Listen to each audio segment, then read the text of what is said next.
On the frozen morning of November 18th, 1942, the ruins of Stalingrad lay silent under falling snow. At exactly 6:17 hours, Senior Sergeant Ivan Petrov lay motionless beneath a collapsed brick wall near the Red October factory. Ice clung to his eyelashes. His breath was slow, measured, almost invisible in the cold air.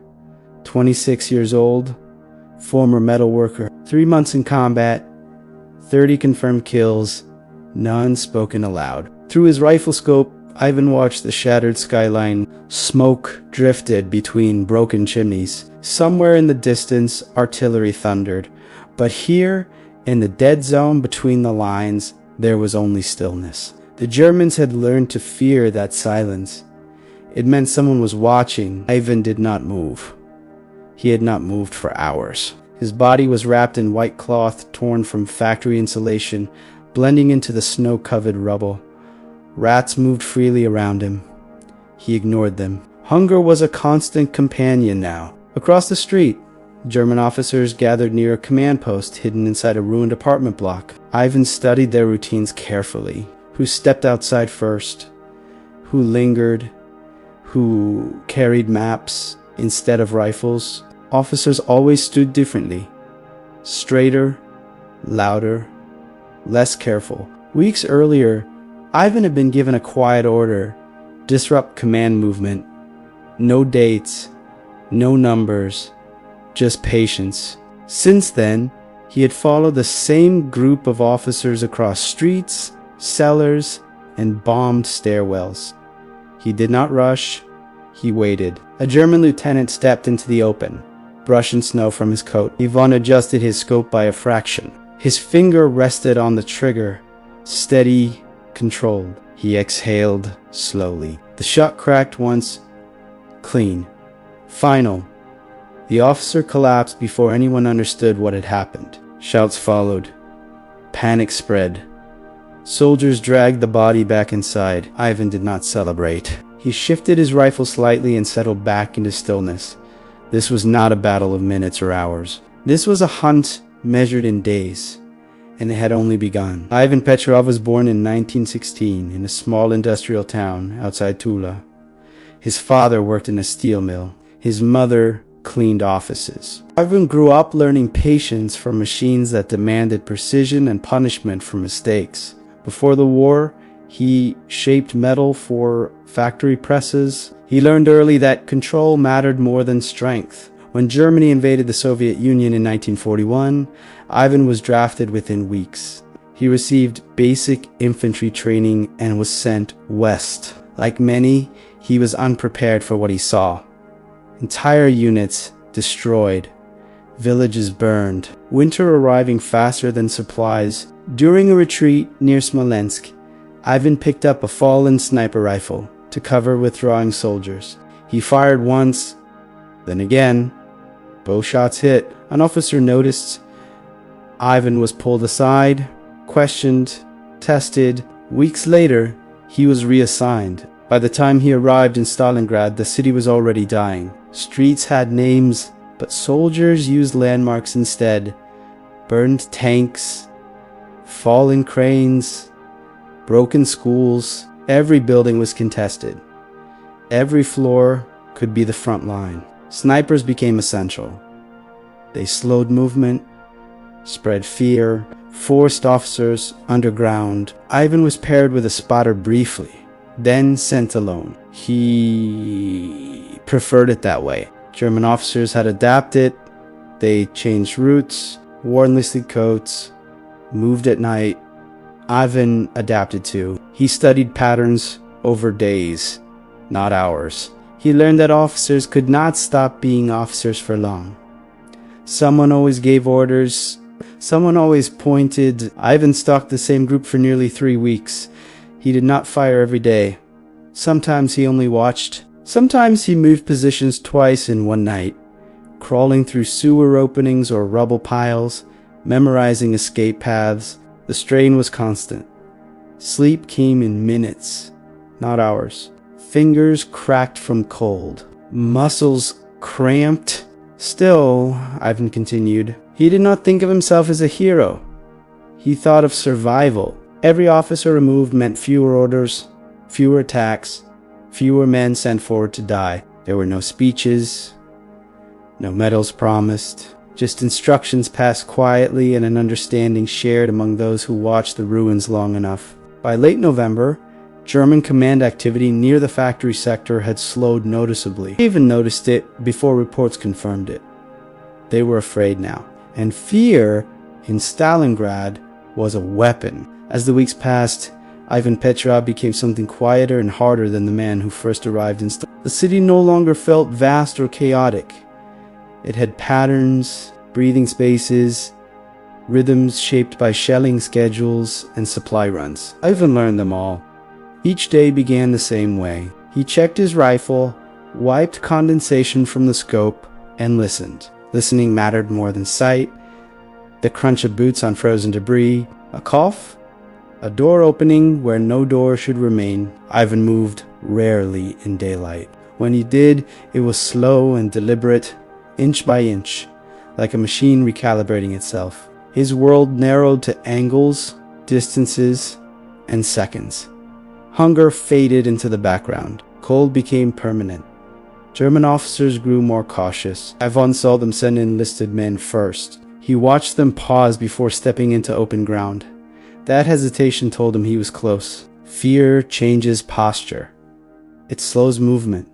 It makes men predictable. One afternoon, Ivan followed a captain for nearly 6 hours without firing. The officer moved between 3 positions, always guarded, always rushed. Ivan let him go. Not every shot was worth taking. Sometimes survival meant restraint. Ivan began marking time differently, not by days, but by faces. He remembered who disappeared and who replaced them. When a new officer arrived, Ivan studied him longer. New men made mistakes. At night, Ivan wrote brief notes on scraps of paper he carried inside his coat, distances, routines. He never wrote names. Names made things personal. He could not afford that. His transformation was not sudden. It happened quietly, the way metal changes under pressure. He stopped imagining the future. He focused only on the next movement, the next breath. On November 27th, Ivan eliminated 2 officers within 20 minutes. One stepped into the open to inspect damage. The second came running to help. Both fell before reaching cover. The response was immediate. Machine guns sprayed the ruins blindly. Mortar followed. Ivan had already moved. He crawled through a collapsed basement, submerged briefly in icy water, and emerged blocks away. He waited there until nightfall, listening to the confused shouting echo through empty streets. By now, German patrols avoided certain areas entirely. Officers stayed underground longer. Messages were delayed. Attacks, lost, coordination. Ivan felt the shift without needing confirmation. Still, the cost was high. His body weakened. His hands shook when he rested too long. Once, he nearly fell asleep during a watch. He bit his lip until it bled to stay awake. Ivan understood something then. This was not about numbers. It was about pressure, about being present long enough to change behavior. He was no longer just reacting to the battlefield. He was shaping it, and the Germans knew it. Rumors spread among them of a sniper who never rushed, who waited days for a single shot. They did not know his name. They did not need to. Fear traveled faster than bullets. By the end of November, Ivan had been in the same sector for weeks without relief. His superiors considered pulling him back. He refused. Quietly. Simply. "There is still work," he said. And so he stayed, watching, waiting, becoming something the ruins themselves seemed to support. The hunt was no longer about survival alone. It was about endurance. By December 2nd, 1942, Stalingrad was no longer a city. It was a maze of shattered concrete, frozen blood, and broken routines.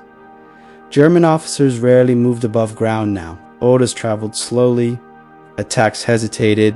Something invisible was tightening around them. Ivan Petrov felt it before anyone told him. The city had changed its behavior. The silence lasted longer. Footsteps came softer. Voices stayed low. Fear had settled in. Yet Ivan also understood a dangerous truth. Fear does not last forever. Men adapt. Command adapts. And eventually, someone would come looking for him. The impossible idea began as a whisper in his own thoughts. Until now, Ivan had worked like a shadow, appearing briefly, then disappearing. The Germans believed they were being hunted by multiple snipers, never certain where the next shot would come from. That confusion protected him. But the officers he had been stalking were learning.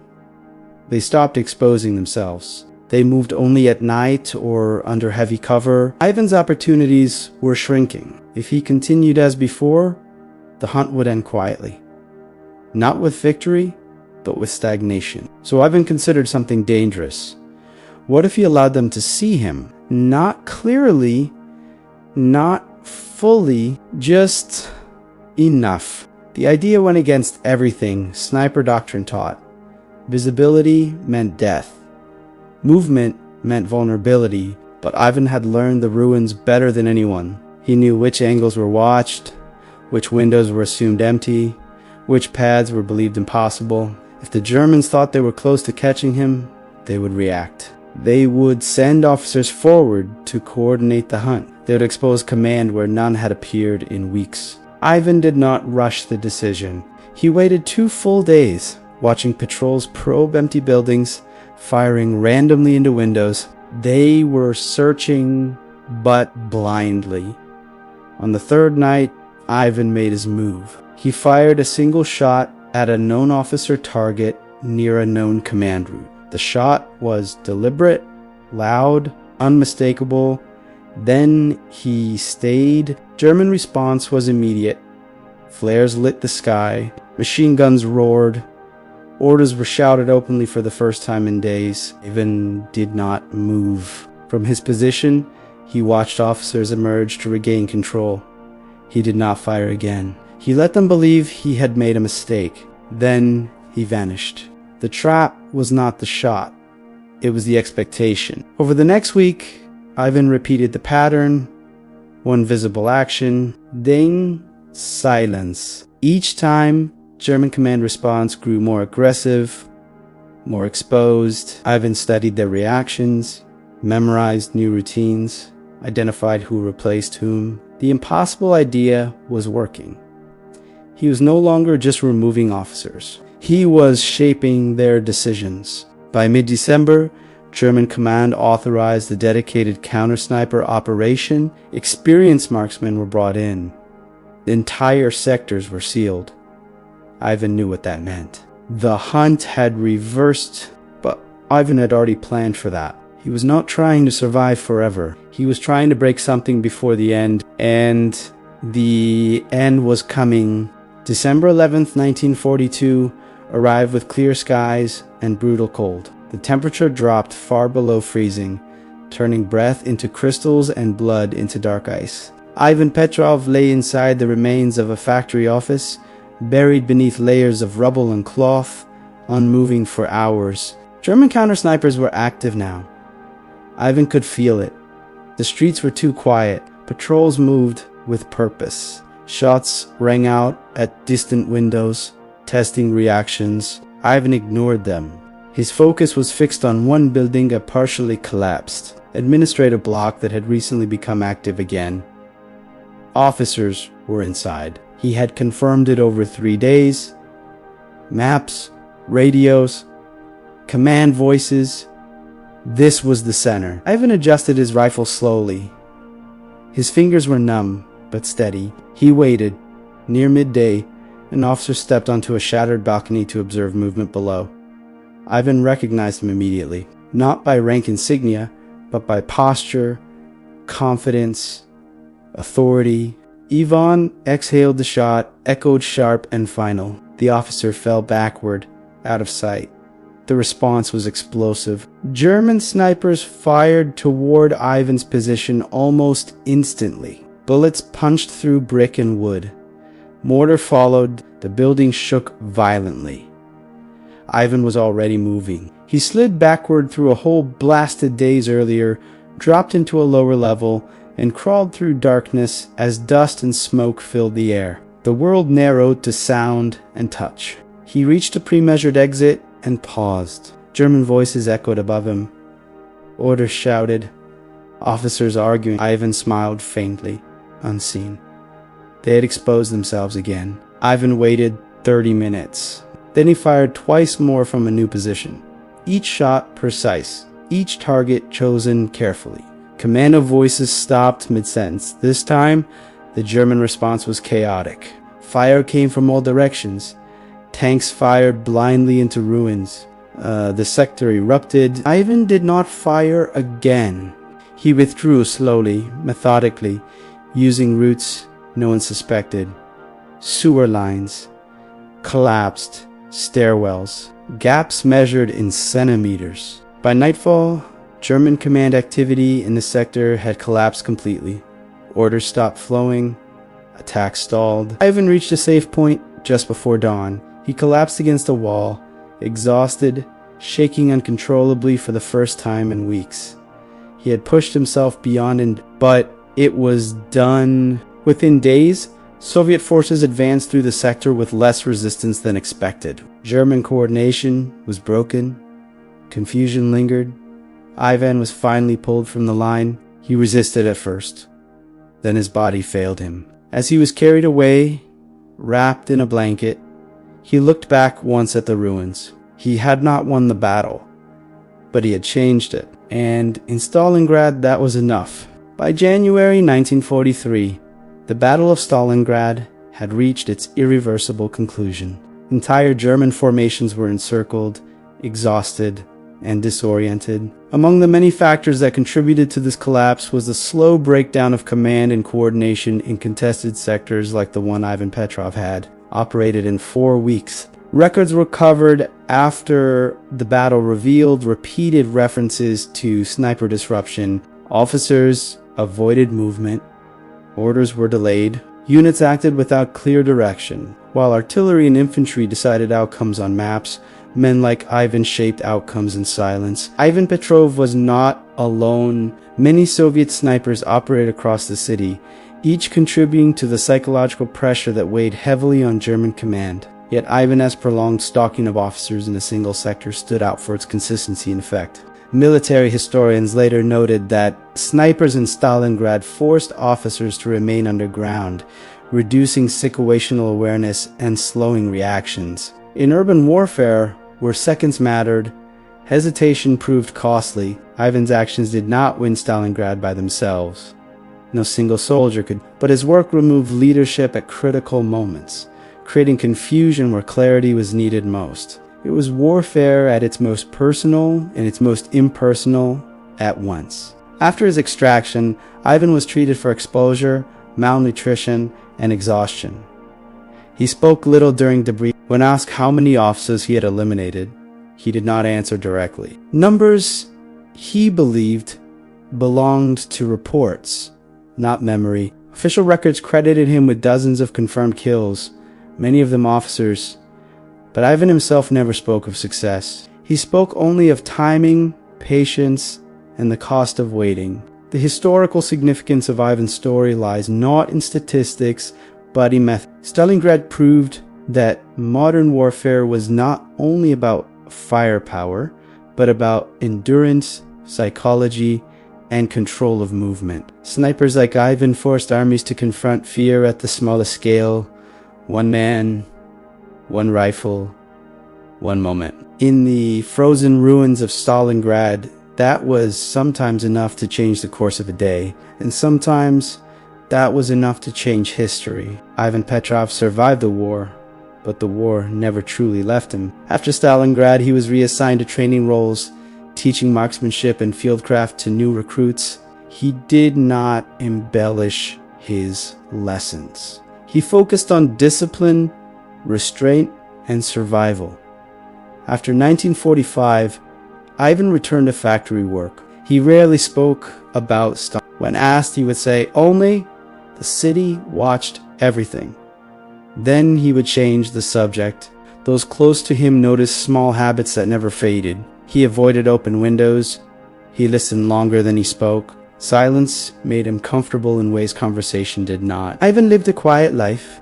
He married late, had children, worked long hours. He did not attend parades or public ceremonies. Medals remained in a drawer, untouched. To his family, he was not a sniper or a soldier. He was a man who fixed machines carefully and disliked waste. He taught patience more than pride. In later years, historians studying Stalingrad sought him out. Some interviews were recorded. In one, Ivan said something simple. "A man waits long enough, and the world shows him who it is." That sentence captured his legacy better than any citation. Ivan Petrov died in the early 1980s. No crowds gathered. No speeches were made. Yet his story endured, carried quietly in records, ruins, and memory. The legacy of the Soviet sniper in Stalingrad is not about victory or defeat. It is about what prolonged violence does to individuals, about how survival reshapes identity, about how war turns patience into a weapon. Ivan stalked officers for weeks, but what followed him for life was not the hunt. It was the silence after the shot. This is the history of World War II. Whoever oppresses the innocent is an oppressor. Neither the earth belongs to this oppressor, nor does the sky belong to him. We stand, now and forever, with the oppressed. 3 questions for the audience. Number 1, imagine knowing someone is watching you. Waiting for days, how long do you think you could live with that fear before it breaks you? Number 2, if one silent person could freeze an entire battlefield without being seen, would you call that power patience or something darker? Number 3, after surviving weeks alone in ruins, watching and waiting, do you think a person ever truly comes back to normal life? This is WW2 Files. See you in the next one.